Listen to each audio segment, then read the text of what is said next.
अस्सलाम वालेकुम दोस्तों, welcome to my YouTube channel. दोस्तों, आज मैं आपको अमेज़ॉन जंगल के बारे में ऐसी बातें बताने जा रहा हूँ जो यकीनन आपको पता नहीं होंगी। फैक्ट नंबर 1, अमेज़ॉन का जंगल बहुत बड़ा है। इस बात का अंदाज़ा आप इससे लगा सकते हैं कि अमेज़ॉन के जंगल में इंडिया जैसे 2 ममालिक समा सकते हैं और ये 7 ममालिक तक फैला हुआ है। नंबर 2, अमेज़न जंगल को इस ज़मीन के फेफड़े भी कहा जा सकता है क्योंकि ज़मीन पर टोटल 20% ऑक्सीजन हमें अमेज़न जंगल से ही मिलती है।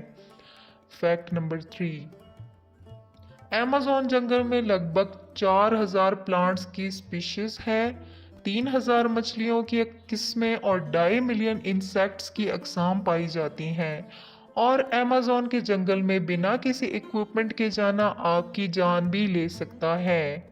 फैक्ट नंबर 4, इस जंगल में 39,000 करोड़ बहुत सारे दरख्त हैं जिसकी वजह से सूरज की रोशनी ज़मीन तक नहीं पहुंचती और यहाँ पर हर दूसरे दिन बारिश होती है, इसलिए इसको रेन फॉरेस्ट भी कहा जा सकता है।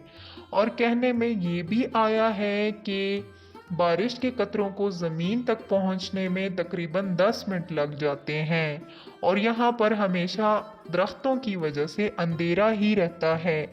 फैक्ट नंबर 5, अमेज़न के जंगल में 400 से लेके 500 तक के जंगली कबीले रहते हैं जिसमें से 50 कबीलों का अपना कल्चर और अपनी ज़ुबान है और ये कबीले अमेज़न के जंगल में ही रहते हैं और इनका बाहर की दुनिया से कोई लेना देना नहीं है। उम्मीद है दोस्तों आपको वीडियो पसंद आई होगी। अगर आपको वीडियो पसंद आई है तो मेरे यूट्यूब के चैनल को सब्सक्राइब करें और बेल आइकन को प्रेस कर दें ताकि हर नई आने वाली वीडियो